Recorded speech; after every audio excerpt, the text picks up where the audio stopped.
Today, we are making a to-do list application with HTML, CSS, and JavaScript. Now, this is not the type of application that I'd want to walk into a job interview with, but it is the type of application that I'd want to create to learn a ton of concepts. To-do list applications are going to be on the checklist of almost every single professional developer that you know of. It's one of the more serious applications that you can make that follows CRUD actions: create, read, update, and delete. Now, we're not going to be utilizing databases or anything like that. It's just going to be regular vanilla JavaScript. Now, you can take the learning and the concepts that you gain from projects like this to apply to much larger scale, bigger projects that would land you job opportunities. Now, this is the kind of project that I'm talking about. It's very responsive. It's going to work on mobile, tablet. It's going to work on web pages, obviously, but it's stylish. It looks good, and we're going to be able to utilize a lot of concepts here. So you can kind of see here, I have a couple items already in the list for us that we can utilize for debugging and utilizing. But you see here, I have my input area for the task. I have this button to add the tasks. When I'm done with a task, I can cross it out, and it kind of has this opacity that's on top of it with a cross through. We also have the option to click all of them, or I can delete them and they will be removed. I can add new tasks,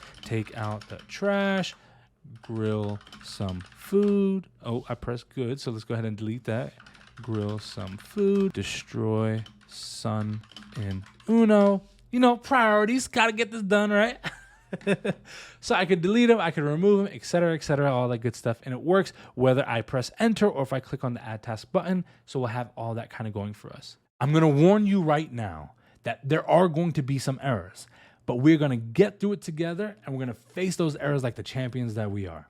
Now it's time for you and me to write some code. So the first thing that we need to do before we even start writing any code is you're going to need an extension, okay? Now, many of you may already have this, but in the case that you don't, I'm going to go over it because this is going to be really helpful in the long run. So we'll go to our extensions. I'm utilizing VS Code. You can utilize whatever you want. This will work on VS Code though. So you'll get your extensions and you're going to need live server. Now, I'm utilizing this one right here that is from Ritwik Day, but you can utilize this one here from Yannick that is 5 server. Each one is going to work well for what we need it to do, but essentially this allows us to see our changes in real time so that way we can see any adjustments or styling mistakes or anything like that. That's the only extension you're going to need to kind of make this project possible today. So now if you have the extension installed, we can kind of get started. So you'll see here I have my Explorer and there's a plus icon on this item here, which is new file. We're going to name this index.html. Now you can name this file whatever you want. Industry standards, your first page is always your index page. So I'm going to name it index.html, and utilizing Emmet shortcuts, I can hit my exclamation point here and then enter, and it gives us this boilerplate text. Now, title is the tab that you see of the web pages. So here, as you can see, the tab is our title. So you can see here, it's to-do list. Let's go ahead and name our title to-do list. And now we're going to be utilizing semantic HTML because everything doesn't need to be a div. So let's go ahead and code this the right way. So we're going to end up using a main tag here. Inside the main tag, we're going to be having a div period to-do dash container. Now you may be saying, why am I typing div with the period in that? So this now, if I press enter, it will create this and showcase this as a class because of the period. Now, if I were to type in div hashtag to do and press enter, it would name that as an ID. So a little shortcut saves you a lot of time. And so from here, now that I have this to-do container, which is basically the container around the to-do area. So it's not the entire page, but it's a section of where the content is going to be. So now I have my H1 tag that I'm going to enter here. And as you can see here, referencing the finished application, we have this as to-do list. So let's go ahead and call this to-do list. And so after that, we'll be entering all of our information, right? So we have our H1 tag there. So from here, we're going to create a new div that will be our input container. So let's go ahead, div input dash container. And so now we're going to want a couple things inside of our input container. We're going to want to have the input field as well as the button that follows it. So let's go ahead and enter input. We want the type to be text, obviously. We want our ID for this to be to-do dash input. And I missed my quotation, so let me go back and fix that one there. And from here, we want our class to also be to-do input. And one extra thing that we want here is we want our placeholder text. Like, it's very important to make sure that we are giving relevant information at the right times to our consumers and users. So we'll add our placeholder text, and our placeholder text will say something like add a new task. So this way they know firsthand what they should be doing. And from here, we'll add a self-closing tag since it doesn't need one outside of it. And the next thing that we need is a button. Make sure you drop a like on this video. It helps me out with the YouTube algorithm. And so this button is going to be different than the other buttons. And since it's only going to be one type of button, we'll name this an ID, and we'll call this button an add task button, BTN. And I missed my quotes, I just realized, so let me go back and fix that one again. I don't know why I keep doing that. And from here, we will call this add task, so that way it will show on the button. And so now we have our input container there, and after the input container, we're gonna wanna start displaying all of our tasks. Outside of that to-do container, we're gonna make an unordered list. We don't need this to be ordered, we don't need numeric values next to it, so we're just gonna do an unordered list here, and we'll name the ID on this to-do list, and we'll name the class on this also to-do list. So now dynamically, we're going to utilize JavaScript to add our LI or list items to everything that we're going to be coding. We don't necessarily know what the user is going to type in. They could enter anything, even random items that we haven't even thought about. So it makes no sense to hard code those values. We'll utilize JavaScript to push them in. So we're not going to enter any list values at all here. We'll do all of that through JavaScript. Now that we've got this HTML part locked down, let's kind of go ahead and take a look at what we created so far. So I open that with live server. If you're using the 5 server one, open with 5 server. And as I come over here now, you can see I have my H1 tag there. I have my input box. And when I click on it, you can kind of see it's being highlighted. I don't necessarily think that's something that we'd want to do. So we want to prevent that. But we have our placeholder text and we have our button. Obviously, this is just the HTML part. We need to make this look way better. So styling is where that is going to start coming into play. So now that we have the structure of our application there, let's get to styling this thing. So first thing that we're going to do is we're going to create a new file, and we're going to name this our style.css file. It's just a normal naming convention. So if I go to link and I go to the one that's CSS, you can see Emmett already has that for me. If I press enter, it immediately adds that exact same name without me entering anything, because it's just what industry standards are when it comes to styling. So you can name it whatever you want though, but I'm going to stick with that for now. So I'll save that. And by doing this in the head, it links our HTML CSS documents together. So it's very important that you do this. Oftentimes with beginners, you kind of see them having that error where they're like, I can't see the styles. It's probably because they forgot that link there. Don't forget it. Always add it in before you start adding styling. Make it a habit of yours. So there's a couple things that we need to do here. Number one, let's go ahead and add our basic global styling. So we're going to add our body styles here. And so you don't have to enter anything in there besides the body. We're going to enter our font family, and we're going to go ahead and utilize Arial, Helvetica, Sans Serif. And that'll be the font family that we're utilizing. We'll go ahead and add our margin of 0 because we don't want any margins added to anything. And we can add our padding of 20 pixels. But now the first thing I want to do is I want to go ahead and attack this H1 item that we have here. And so the first thing I want to do is I want to make sure that I'm text aligning the center because I want it in the center of the container that it's in. And I want to go ahead and add that color. And so I'm going to go ahead and copy and paste this color that I have here. I thought it was a great orange color that would work for what it is that we're doing. And so I saved that. You can see that, you know, of course, it's automatically formatted since I have that there. So now if I were to go back and say, hey, I want to review this, you can see here that this is centered. We have our orange color that we wanted to have, right? And if we compare that to this, it's matching everything correctly, right? So when we compare, you can kind of see the difference here, right? Like this is what we're going for. This is what we're in the process of building. It's starting to come together a little bit. All right, so now let's focus on this to-do container, the actual container itself. So we'll go ahead and do to-do-container. And from here, I want this container to be a max width, meaning it should not exceed this value of 400 pixels. So the width of it will not exceed 400 pixels no matter what. It'll be the max size always. We want our margin to be 0 and auto, meaning margin should adjust depending on what's happening, but I don't want any margin happening for the top and the bottom. I want the background. So for the background of it, I have a color already picked out. You can mess with this however you like, but I'm going to utilize this color here that I have. So if we go back now to check this out, that's what we're working with so far. So now you can kind of see it's like hugging everything. So I want to add a little bit of padding. I want to give some space to everything within that container. And I want to add a border radius. Border radius allows us to kind of curve our corners a little bit. I think it gives like a better look for what it is that we're going for. So we have our border radius, and we'll just do it by like 8 pixels to see how that looks. And we'll save that. And and we come back to this, I think that looks fantastic. And you can see the padding has taken effect, added some space to everything. I think that's perfect. Now I do want to add box shadow, because if I have something that's going to be the only item on the page, I kind of want to give it some little bit of depth to kind of make it almost look like it's off the page. So I'm adding my box shadow of 0, 0, and 15 pixels. And I want to add my RGBA here. And what that represents is red, green, blue, and the alpha channel. Alpha is going to be the transparency. So obviously we want, the shadow to be black. And then from here, I'm going to add a transparency of 0.25. So if I go back now, you see that there's a little bit of box shadow all around, kind of giving it an elevated, lifted look. So now we know we need to focus on this input container for a little bit. So let's go ahead and style that up. So now we know we need to focus on this input container. So let's go ahead and hit this input container. So .input -container. We're going to be utilizing Flexbox here. It's going to help center everything the way that we want. So let's go with a display of flex, justify content. And instead of doing center, which most people are probably used to, we're in a great use case to use space between. So if I were to save that now, you kind of see it enters one item here, one item there. It's utilizing the space between the two.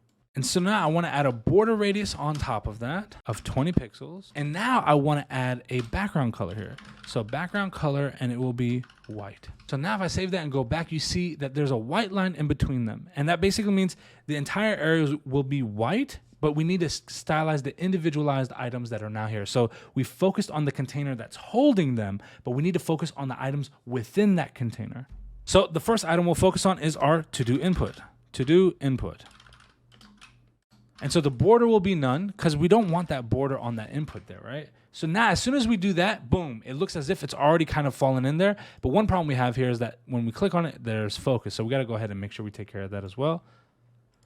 So from here, we can go to do input focus. And that now says anytime that item is focused, we want something to happen. And we want the outline to be none.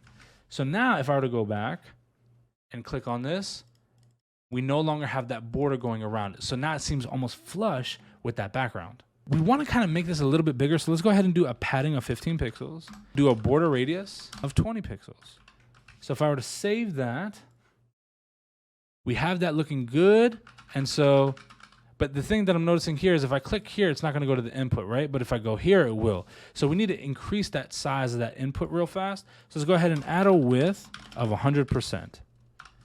And so now if I come back, I can click anywhere and it'll go there. It's perfect. That's exactly what I wanted.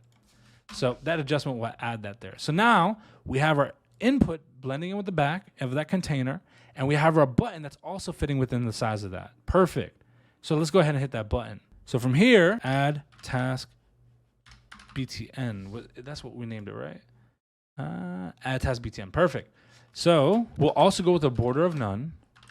And so as soon as we go back to here, we now see, boom, it's all flush. We will do the exact same padding again because, 15 pixels was perfect on the last one. So it's got everything kind of spaced out. We now have our border radius. We'll do the exact same thing again with 20 pixels. We have the background color, and we go ahead up here and grab this orange. So one extra thing that we can do here is we can go ahead and call a root, and we can name this main-orange, and we can save that there. And so now, instead of us having to enter the exact same color over and over and over again, and you just do var --main orange. And so if we were to now do that in this location, as well as now here, var main orange, save that, you'll now see that the oranges work everywhere, but we don't have to type in the exact same hex or RGB code over and over and over again. It saves us a lot of time, but also the consistency, because if we were just kind of spitballing it each time, it would be off. This allows one uniform. And so now think about this in a larger code base where you have a lot of colors. This could be a very big useful help to make sure that everyone's following the exact same style code. Because think about it, if you have another developer that jumps in, maybe they don't necessarily know that this is the orange that you're utilizing. Maybe you're utilizing multiple oranges within the website that matches your color scheme. You can now confirm which one is which. Now, obviously black text on this doesn't really look that great, so I'm gonna go ahead and change that text to white. And now, as I save that and we come back, Y'all, we're starting to cook with gasoline a little bit. This section is already matching if we're referencing the original. So we need to get prepared to start styling these list items. But the problem is we don't have any list items. And we're going to be adding them through JavaScript. So instead of us styling right now for something that's not necessarily there, let's go ahead and add them via JavaScript so we can see what we're doing and then style them then. So what I'm going to do now is create a new file called app.js. You can name it whatever you want, but traditionally that's what we would name it. And so before the end of the body tag, not after, but before, we want to go ahead and do a script source. So you can kind of see the Emmet abbreviation is already there. And we're going to add the source of app.js. So this now tells it, hey, before the body is completely over, we want to go ahead and run our JavaScript code. So there's a couple items that we want to get by ID, right? There's a couple things that we need to hit on for sure. We need to, number one, hit on our to-do input. We need to hit on our add task button. And we definitely need to hit on our to-do list because that's how we're going to be able to control these things. So let's go ahead and grab those items first. So we're going to do a const and we're going to do a to-do input, which will obviously hit our input button. So we can do document.getElement by ID. And from here, we're going to go ahead and hit our to-do input. And the second item that we're going to be hitting on is our add task button. And we'll do the exact same thing again, document.getElement by ID. And we name this add task btn. Pop up. And our last item, we're going to be getting our to-do list. Document.getElement by ID. And I forgot the exact spelling that we utilized. It's this one, which is the same thing anyway, though. But here, single quotes, to-do list. Perfect. I always like to do this just to make sure that everything is working correctly. I like to console log what's going on. And I just want to make sure that my application is connected. So I want to kind of check out our console to make sure everything is connected the way that it should be. So if I right click and go to inspect, I can go to console up here and I go to info where it basically showcases all my messages. And here we go. I see my message, what's going on. So I've now confirmed that everything is connected the way it should be. So we need to do a couple things. So let's write out the tasks, which are going to be our to-do items. Ironically enough, we have our to-do items. So we'll go ahead and add a couple things. We know we need to add a task, so we need to focus on that functionality.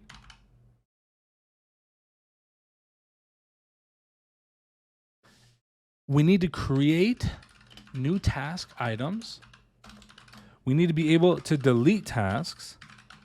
We also want to have the ability to cross out tags, so cross out tasks. We need to focus on the event listeners, what's going to be paying attention to everything. And the last item that we need is some examples of tasks. So that way we can kind of have something to illustrate off of, go off of, or if the application loads for the first time, there'll be a couple items there that the user can delete or whatever it is that they want to do with it. So we now have our 6 areas of focus. So let's start attacking them one by one by one. So let's go ahead and start with point number 1. We need to add a task each time, right? So let's go ahead and get started. We need to create a function. And we're going to name this const add task arrow function. So we'll do const task text equal. So we're focused on the task. So we're going to get that from our input. So we'll go to do input, the value of it, and we're going to add trim here. And now you're saying, why are we adding trim to this?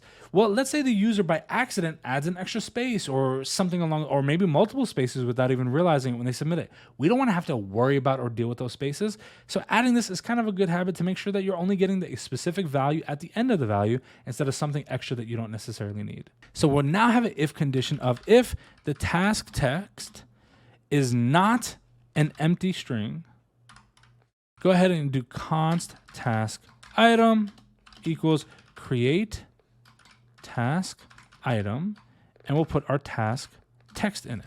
Now you may be saying, well, what's create task item? We haven't made it yet, but we will. So let's go ahead and jump onto this next section real fast. So we'll go ahead and create that function. We'll call it create task item.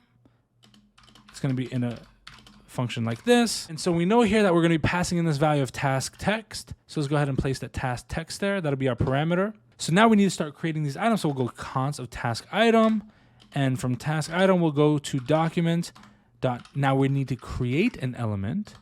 And inside that, we'll name this an li, which will be our list items. And so now what we can do is we can do our task item dot class name, and because we need to give it a class, and we're going to name it to do item. Oops, I missed the O. To do item. And so now this will create that list item and it will give it the class of to do item for us. Now, if you remember, we have a checkbox on each one. So let's go ahead and create a checkbox for each list item. So do const checkbox. And so we're going to do document.createElement, create element. And we're going to make this an input since checkboxes are inputs. And we're going to do a checkbox.type. And this is where we add the type to it. Checkbox. And so we have our checkbox.classList.add, so we're adding it, checkbox. We know that text needs to be stylized. So one great way we can utilize that is by utilizing a span. So let's go ahead and do const task text span equals document.createElement, again, span.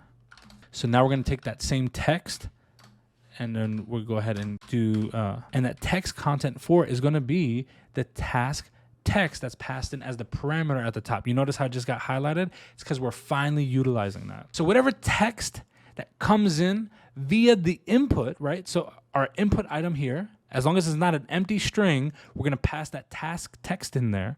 So whatever input that comes in there, that's now going to be placed in within that span. And so we can go ahead now and have that in the middle of our task items. Now we need to go ahead and focus on how we can delete each item through the delete button, right? So let's go ahead and do const, and we're going to name this one delete btn because it's a button. Do document.createElement,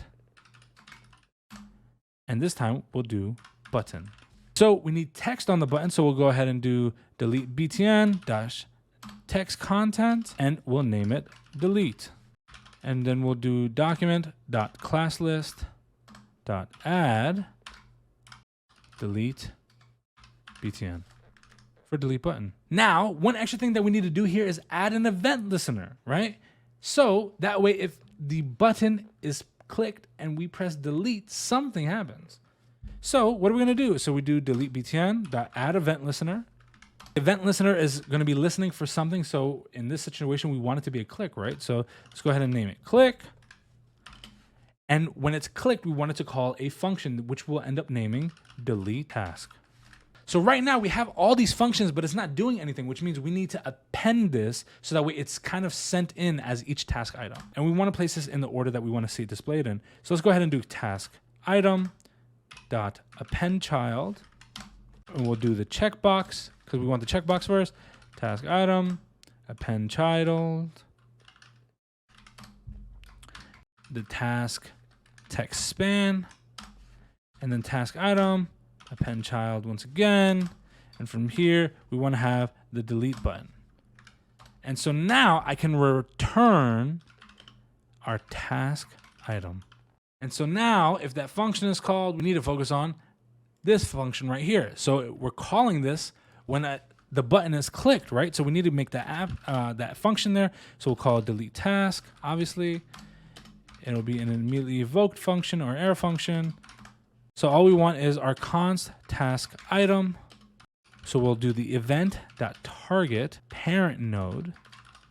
So earlier we appended the child. So now we'll remove the child. So we'll do to do list dot remove child since it's already been appended, and it will be task item. That would delete the task. Well, what would we do if we want to cross out those tasks? Very similar process actually, but we'd want styling to kind of control this. So essentially we want to toggle those classes. So we'll create a toggleable class called const toggle task. And we'll, same thing, arrow function. We have const task item equals event.target.parent node. And this time we want to do task item dot class list dot toggle because we want to toggle it, and we'll name it completed. And so through CSS, we'll attack our completed task. So now if we were to come back up here where we have our if task text, we need to go ahead and append our to-do list. So we'll do to-do list dot append child, and we're going to add our task item. And we'll do our to-do input value, and that will equate that to an empty string. And so now what we're saying is after we append it, we want to go ahead and remove whatever text is inside that input. Now we need to go ahead and add an event listener so we can start seeing this happen in action.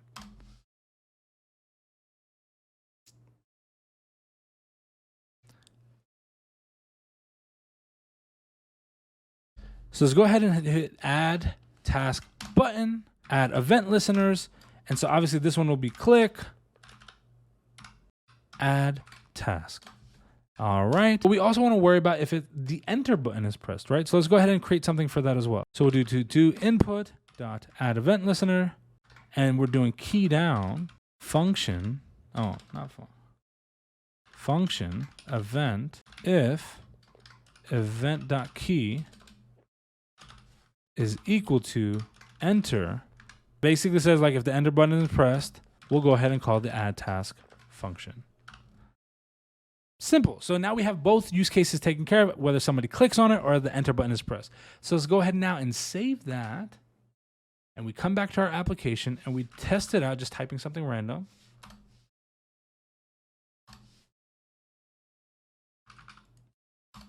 What the?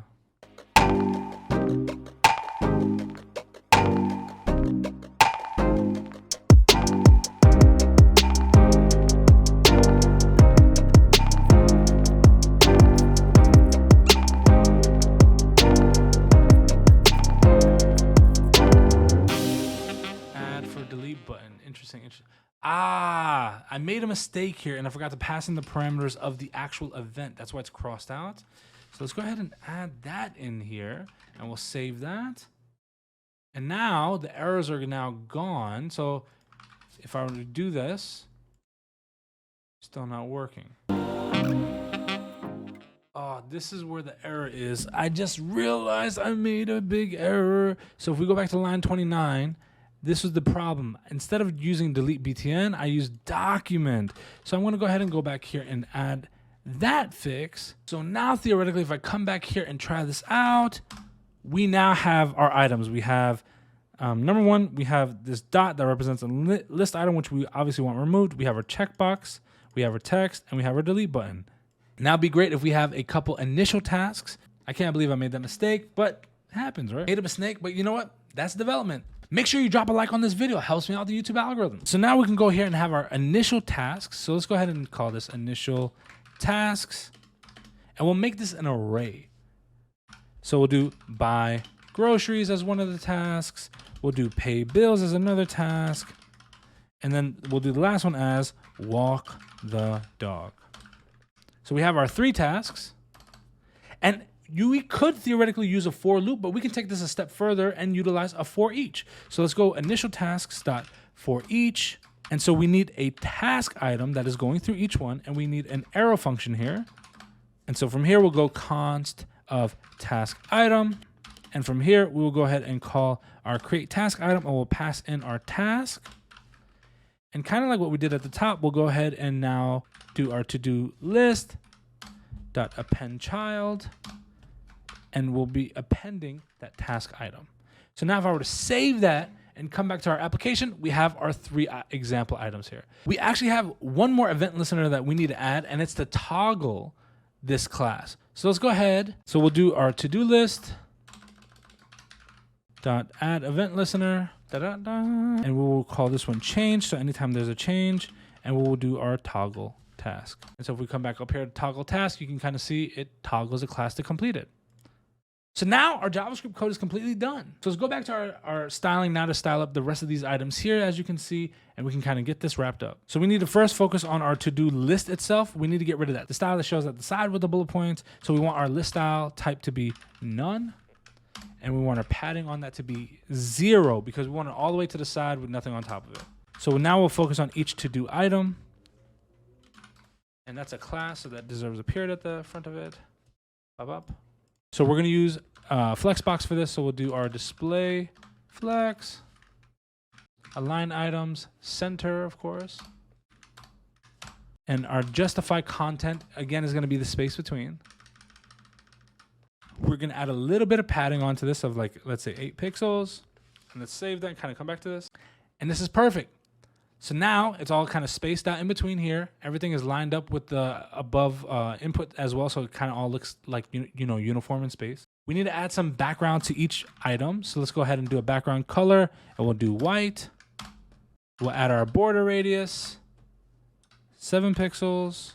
And we're gonna have a little bit of margin on the bottom, so that way, they're not just right on top of each other because it's kind of scrunched up right now. So we'll save that, and bam, we now have it looking like that. Now we need to focus on that button a little bit. So let's focus on the delete-btn because we named it a class of delete button. So we know our border radius, it's gotta be rounded. So we'll hit 20 pixels on that. Our padding, it shouldn't be as tall as it is long. We need more length on this one. Let's go ahead and do a 10 pixel. That will be top and bottom. And then 15 pixels will be right and left. So if I go back and save that, boom, it gives us like this pill shape, which is perfect. But I see that we have a kind of like a border around this. I don't want that. So let's get rid of the border of none. Oops.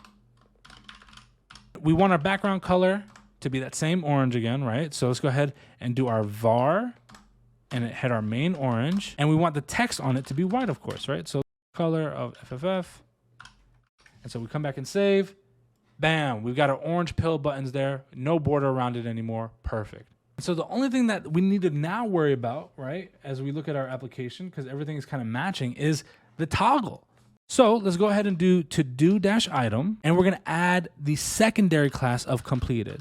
So anytime completed is added onto something, then we will do these stylings. Otherwise, we don't show it. So we'll do our text decoration, and it's going to be lined through. So now we need to specify what that line is going to look like. So it's 2 pixels, and we're going to be utilizing the same color. So var main orange. So now if I come back, boom, we finally got our line.